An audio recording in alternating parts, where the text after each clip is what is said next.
사연을 소개하겠습니다. 시댁에서 식사를 하고 과일을 먹으며 소소한 대화를 하고 있었습니다. 평소 말이 없던 도련님이 조금이라도 말을 하려고 애쓰는 모습이었어요. 엄마, 우리 회사에 여직원이 한 명 있는데 좀 괜찮은 것 같아. 나한테 관심도 있어 하고 한번 진지하게 만나볼까? 그러던지. 너도 이제 결혼할 나이가 되긴 했지.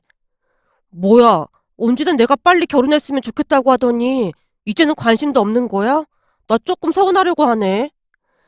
그냥 엄마가 좀 피곤해서 그래. 그럼 밥도 먹고 했으니까 난 이만 방에 들어가서 좀 쉴게. 시어머님이 힘겹게 자리에서 일어나고 있었기에 제가 시어머님을 부축하고 있었는데요. 순간 시어머님이 눈물을 가득 머금은 목소리로 말을 꺼냈어요. 이제는 다리도 내 말을 잘 안 듣는구나.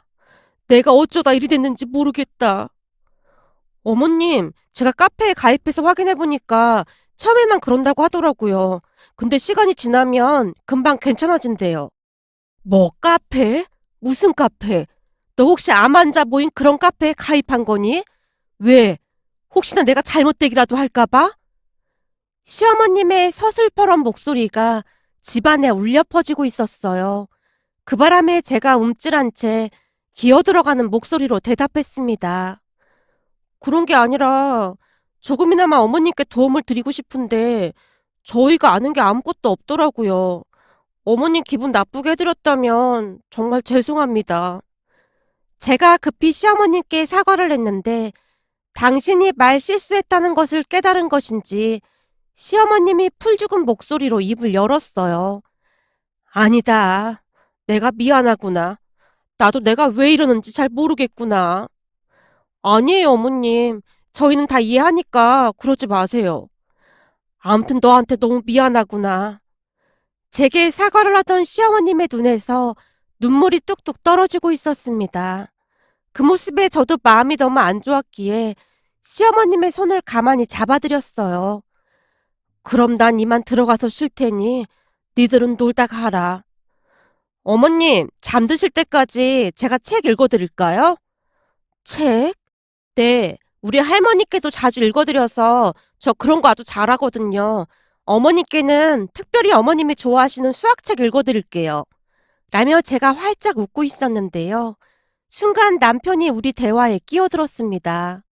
당신 학교 다닐 때 수포자였다며. 그리고 소설책도 아니고 무슨 수학책을 읽어드려.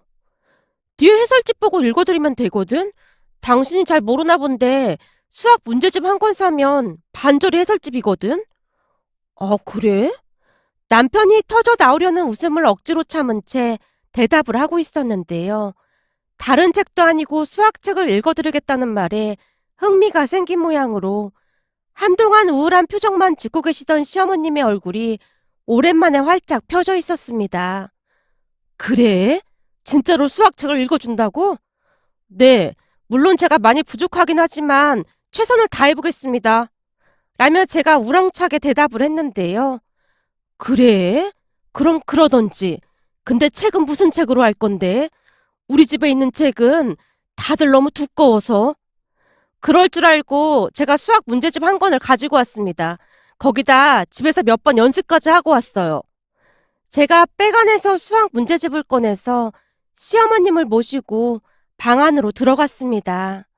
사실 우리 시어머님은 오랫동안 수학 선생님으로 근무를 하셨어요. 하지만 갑작스레 암이 생기는 바람에 어쩔 수 없이 퇴직을 하셨습니다. 시어머님은 수학 선생님답게 수학 문제를 풀 때가 가장 행복하다고 할 정도로 수학을 정말 좋아했습니다. 머릿속이 온통 문과로 구성되어 있던 제게 시어머님은 그저 위대해 보일 뿐이었어요. 그렇게 회설지를 보며 수학 문제집을 읽어드리기 시작했는데요. 아무래도 수학에 대한 이해가 깊지 못했던 저로 인해 답답했던 모양으로 시어머님이 벌떡 일어나서는 제게 말을 했어요. 얘, 넌 그거 무슨 문제인지 알고 읽는 거니? 수학은 입으로 읽는다고 풀리는 게 아니야. 가서 볼펜이랑 연습장 좀 가지고 와봐라. 지금이요? 어머님 피곤하시다면서요. 아니야. 갑자기 피곤한 게 싹 사라졌어. 얼른 가서 가지고 와봐. 내가 잘 알려줄게. 제가 볼펜과 연습장을 가지고 왔고 시어머님이 저를 옆에 앉히고는 열심히 수학 문제를 가르쳐주고 있었는데요. 조금 전에도 말씀드렸듯이 저는 수학 공포증이 있다고 할 정도로 수학을 싫어했고 정말 못했습니다. 한마디로 수포자였으니까요. 그랬기에 시어머님의 말이 제대로 이해가 되지 않았고 한참을 설명하던 시어머님이 제게 놀란 채 물었어요. 너 혹시 미적분도 못하는 거니? 그게 어머님, 제가 학교를 졸업한 지 한참 됐잖아요. 그리고 문과인 제게 미적분은 너무나 어려운 수학이라고 말씀드릴 수 있겠습니다. 제 말에 시어머님이 눈을 커다랗게 뜨고는 놀란 채 물었어요. 뭐? 미적분을 못해? 아무리 문과라고 해도 그렇지 미적분도 못하는데 대학은 어떻게 간 거니? 아니, 못하는 게 아니라 잘 못하는 거죠. 예, 이 정도면 못하는 정도가 아닌데 더하기 빼기는 할 줄 아는 거지? 저기 어머님, 평생을 교육자로 사신 분이 그런 인격적 무시 발언을 하시는 건 큰 문제가 있다고 생각합니다만 부디 바른 교육자의 모습을 잊지 말아 주십시오. 제 말에 시어머님이 박장대소를 했습니다. 웃음소리가 어찌나 크던지 거실에 있던 가족들이 모두 안방으로 몰려와서는 어리둥절한 표정으로 우리를 바라보고 있었습니다. 우선 놀란 시아버님이 물었어요. 당신 지금 웃는 거야? 당신 웃음소리를 들은 게 얼마 맞는지 모르겠네. 얘, 네 시어머니가 왜 저렇게 웃고 있는 거냐? 저기 어머님이 잠시 교육자 본분을 잊으신 것 같아서 존중해달라고 정중하게 부탁드렸는데 어머니께서 갑자기 웃으시네요. 그게 무슨 말이야? 교육자 본분을 잊은 것 같다니. 저기 그게 아버님도 아시다시피 제가 문과 출신이잖아요. 그런데 그 어려운 미적분을 못 푼다고 어머니께서 저를 놀리셨습니다. 제가 가족들을 둘러보며 말하고 있었는데요. 그제서야 웃음을 멈춘 시어머님이 큰 소리로 물었어요. 너 못 푸는 정도가 아니라 아예 모르는 거지? 내가 안 놀릴 테니까 한번 솔직히 말해봐라. 너 집에서 연습도 하고 왔다며? 연습을 하긴 했는데 하얀 건 종이고 까만 건 글씨고 뭐 그렇더라고요. 그래도 나름 인터넷 강의도 듣고 그랬는데 그 강사들이 쓰는 말이 한국어가 아니더라고요. 뭐? 한국어가 아니라니? 그건 또 무슨 말이야? 그니깐 분명히 한국어를 하는 것 같긴 한데 아무리 들어도 이해가 안 되더라고요. 그게 어떻게 한국어예요? 제가 볼 때는 완전 외계어던데요. 저한텐 영어가 더 쉽겠더라고요. 뭐? 외계어? 넌 누굴 닮아서 이렇게 웃긴 거냐? 그게 우리 할머니 말씀으로는 아마도 우리 엄마를 닮은 것 같다고 했습니다. 예전부터 우리 엄마가 아무것도 몰라도 아는 척하는 건 천하제일이라고 했거든요. 제 말에 시어머님뿐만 아니라 가족들도 웃음이 터지고 말았는데요. 시아버님 말씀처럼 그날 정말 오랜만에 시어머님의 웃음을 본 것 같았어요. 배까지 움켜잡으며 웃던 시어머님이 큰 결심을 한 듯 말을 꺼냈어요. 너 말이야, 오늘부터 나랑 같이 수학 공부하자. 수학 공부를요? 그게 저를 가르치시다 어머님 복장이 터질 수도 있을 것 같은데 저는 그게 가장 걱정이 될 뿐입니다만. 그건 걱정하지 마라. 이래봬도 내가 수학 가르치는 건 둘째가라면 서러운 사람이니까. 그니까 오늘부터 나랑 같이 수학 공부하자. 순간 시아버님과 눈이 마주쳤는데 왠지 모르게 간절해 보이는 눈빛이었습니다. 그렇게 제가 기어들어가는 목소리로 대답을 했습니다. 근데 저는 괜찮은데 괜히 저 때문에 어머니께서 스트레스 받으실까봐 그게 진짜로 걱정이에요. 그건 걱정하지 마라. 내가 알아서 할 테니까. 그럼 저 가르치시다가 막 소리를 지르시거나 그러면 절대 안 됩니다. 알겠죠? 알았어. 내가 약속하마. 근데 너도 복습 철저히 해야 한다. 그건 약속 지킬 수 있어요. 우리가 대화하는 모습에 시아버님의 눈시울이 붉어져 있었는데요. 잠시 후 집을 나서는 우리 뒤를 시아버님이 따라 나서서는 차에 타기 전 나지막한 목소리로 말을 했어요. 정말 고맙구나. 네 덕분에 진짜 오랜만에 네 시어머니 웃음소리를 다 들어보는 것 같구나. 아니에요. 근데 진짜 저 가르치시다가 스트레스 받으시는 거 아닌지 모르겠어요. 그건 걱정하지 마라. 내가 보기엔 네 시어머니 눈이 오랜만에 반짝반짝 빛나고 있으니까. 그날 집에 도착한 남편이 제게 조용히 물었어요. 당신 진짜 괜찮겠어? 뭐가? 아니, 당신이 대학을 다시 가는 것도 아닌데 시어머니한테 수학을 배우다니. 그것도 문과 출신인 당신이. 괜히 우리 모두가 당신한테 짐을 지우게 한 건 아닌가 해서 말이야. 사실 나라고 왜 불편하지 않겠어. 그치만 어머님이 너무 좋아하시는 것 같아서 차마 거절할 수가 없더라고. 그동안 어머님이 삶에 대한 의욕도 없으시고 내내 우울해 하셨는데 아까 어머님 엄청 좋아하시는 거 당신도 봤잖아. 괜시레 당신 스트레스 받을까봐 그렇지. 그건 내가 알아서 할 테니까 너무 맘 쓰지 마. 대신 퇴근하고 본가 가서 어머님이랑 수학 공부해야 하니까 앞으로 집안 살림은 당신이 더 많이 도와줘야 할 것 같아. 당연하지. 내가 다 할 테니까 아무 걱정하지 마. 앞으로 내가 뒷바라지 다 해줄 테니까. 누가 알면 고시 공부라도 하는 줄 알겠네. 라며 제가 배시시 웃고 말았습니다. 그렇게 저는 엉겁결에 시어머님께 수학을 배우게 되었습니다. 퇴근 후 바로 시댁으로 가는 날도 많았는데요. 그럴 수밖에 없었던 것이 시어머님이 눈이 빠져라 저만 기다리고 있었거든요. 시어머님 실력이 너무나 좋았기에 배우는 내내 감탄을 하곤 했습니다. 아는 것도 몇 번이나 많이 물어보고 중간중간에 젊은 시절 이야기부터 그동안 들을 수 없었던 많은 대화도 나누게 되었는데요. 그러면서 시어머님도 어느새 활기를 되찾고 있었습니다. 어느 날은 퇴근 후 시댁으로 바로 갔더니 시아버님이 반기며 말을 했어요. 예, 왔니? 얼른 앉아라. 내가 수육해놨다. 아버님께서요? 네 시어머니가 고기가 땡긴다고 하지 뭐냐. 그래서 네 시어머니가 시키는 대로 했더니 맛이 아주 기가 막히구나. 어머님께서요? 어머님 계속 입맛 없다고 하셨는데 다행이네요. 말도 마라. 요즘은 운동도 조금씩 하고 그러고 있어. 그리고 네 시어머니가 어떻게 하면 너한테 쉽게 가르쳐줄까 그 생각뿐이더구나.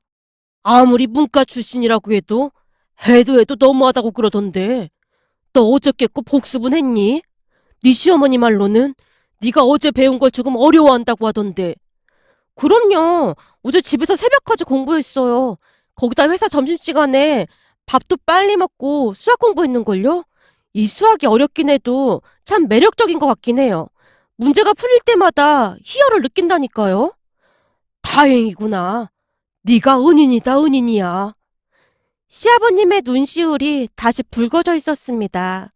그 뒤 시어머님은 식욕을 되찾은 모양으로 먹고 싶은 음식이 늘어나기 시작했고 점차 건강을 회복하고 있었습니다. 병원에서 검사를 받을 때마다 의사 선생님이 좋아지고 있다는 말을 하곤 했으니까요. 어느 날은 의사가 놀라서 묻더랍니다.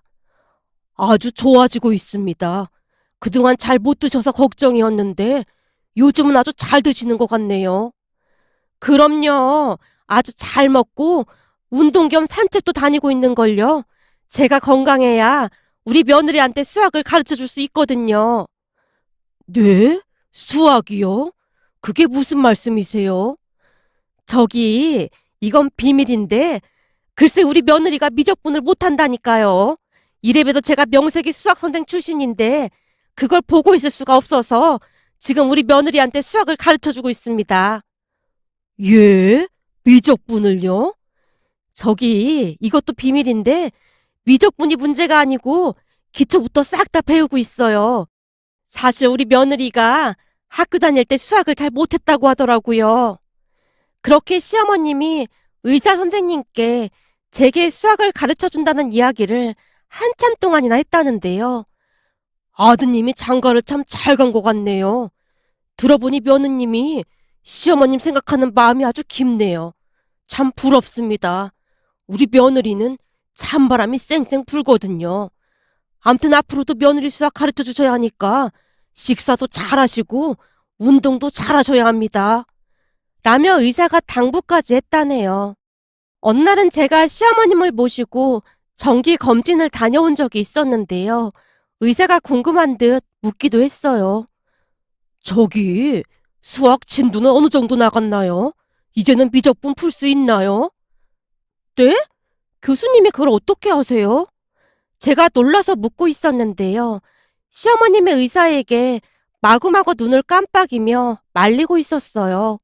그 모습에 의사가 뻘쭘한 듯 급히 입을 다물어 버렸고요. 병원을 나서면서 제가 시어머님을 추궁하기 시작했어요. 어머님, 설마 제가 수학 못한다고 여기저기 다 소문내고 다니신 건 아닌 거죠? 아니야. 난 모르는 일이야. 근데 저 교수님이 어떻게 아시는 거예요? 그건 나도 잘 모르지. 시어머님이 급히 말을 돌리고 있었습니다. 하지만 시어머님의 얼굴 표정은 그 어느 때보다 밝아 보였어요. 그러던 어느 날은 제가 임신까지 하게 돼서 집안이 축제 분위기가 되었습니다. 그런데 제 임신 소식을 듣자마자 시어머님의 눈이 더욱 반짝이고 있었어요. 예, 이제부턴 더 열심히 수학 공부를 해야겠구나. 엄마, 이 사람 임신이라 힘든데 이제 그만하는 건 어떨까? 그만한다고? 시어머님이 풀죽은 목소리로 말을 하고 있었기에 제가 급히 말을 꺼냈어요. 제가 어디서 들었는데 태교로 일부러 수학 문제 푸는 사람들도 많다고 하더라고요. 계속해도 될 것 같아요. 당신 괜찮겠어? 남편이 걱정스레 묻고 있었지만 제가 괜찮다고 했고 그 뒤로도 우리는 계속해서 수학 공부를 했습니다. 시어머님 건강이 좋아지면서 시어머님이 우리 집에 와서 가르쳐 주시는 날이 많았기에 어느 날은 우리 엄마와 마주치게 되었는데요. 시어머님을 보자마자 엄마가 고마운 듯 말을 꺼내기도 했어요. 사부인, 저는 우리 딸 머리가 돌머리인 줄 알았잖아요. 예? 돌머리요? 세상에 학교 다닐 때 좋은 대학 좀 보내보려고 과외도 시켜보고 그랬는데 어느 날은 수학 과외 선생님이 도저히 못 가르치겠다고 두 손 두 발 다 들고 간 적도 있었거든요.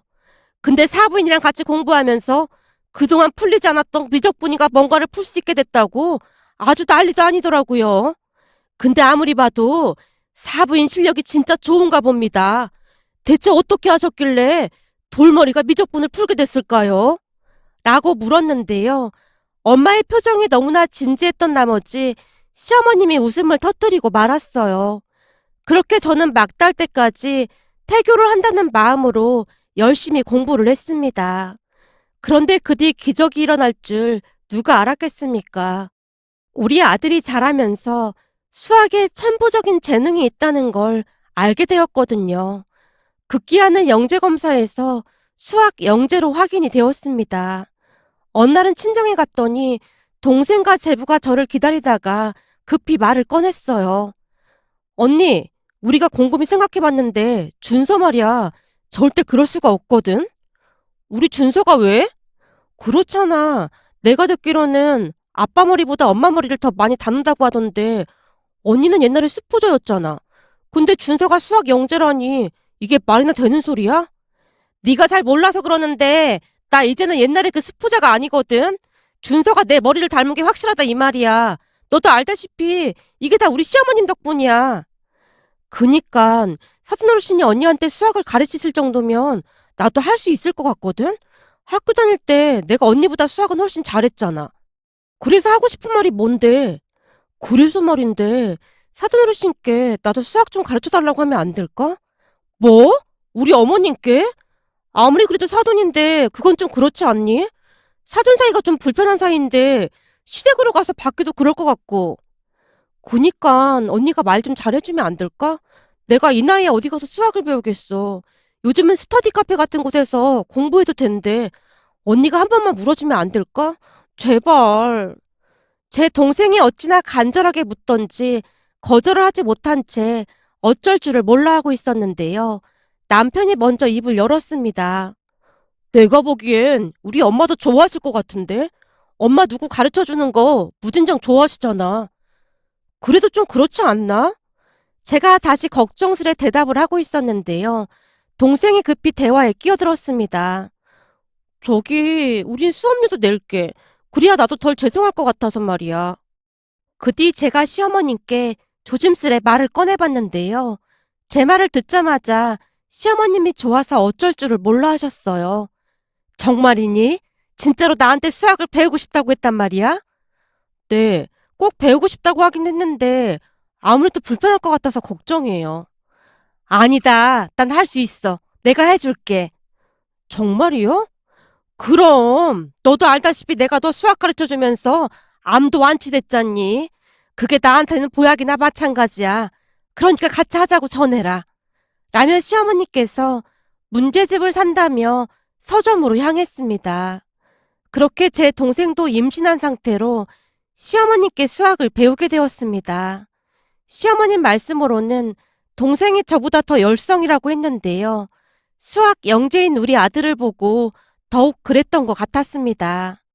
동생 친한 친구가 마트에서 문화센터 매니저로 근무를 하고 있었는데 제 동생 이야기를 듣더니 눈까지 반짝이며 우리 시어머님을 강사로 초빙하고 싶다고 했다네요. 어느 날 시어머님이 제게 물었어요. 얘, 나보고 마트 문화센터 강사로 임산부 태교 관련 수학 강의를 해보라고 제안을 했다는데 네 생각은 어떻니? 괜찮을까? 정말요? 당연하죠. 제가 보기엔 문화센터 매니저가 보는 눈 있는 것 같네요. 어쩜 한 번에 알아봤을까요? 너무 그렇게 띄우지 마라. 근데 내가 진짜로 잘할 수 있을까? 시어머님이 떨리는 목소리로 묻고 있었는데요.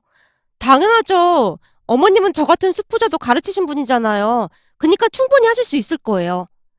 그럼 한다고 해야겠구나. 라며 시어머님이 수줍게 웃고 계셨습니다. 그렇게 시어머님은 문화센터 강사로 나서게 되었어요.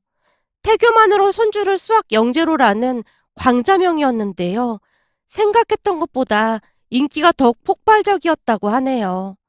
강좌를 들으러 온 사람들 대부분이 임산부들로 다들 태교에 많은 관심을 보였다고 했습니다. 거기다 강의를 하는 내내 시어머님이 쉽고 재미있게 가르쳐 주다 보니 더욱 인기를 끌게 되었고요. 그쯤에서 시아버님은 시어머님 뒷바라지를 하느라 여념이 없어 보였는데요. 바쁜 시어머님을 위해 열심히 건강식을 만들어서 도시락까지 싸주셨거든요. 그렇게 시어머님은 암을 이겨내고 완치 판정까지 받았는데요. 지금은 누구보다도 건강하게 잘 지내고 계신답니다. 두 분이 손을 잡고 운동을 하러 가시는 모습에 예전 일들이 주마등처럼 스쳐 지나가 이렇게 글 남겨봅니다. 우리 시부모님께서 건강하게 오래오래 우리와 함께하길 간절히 바라봅니다. 오늘의 사연은 여기까지였습니다. 즐겁게 보셨다면 구독, 좋아요 부탁드립니다. 고맙습니다.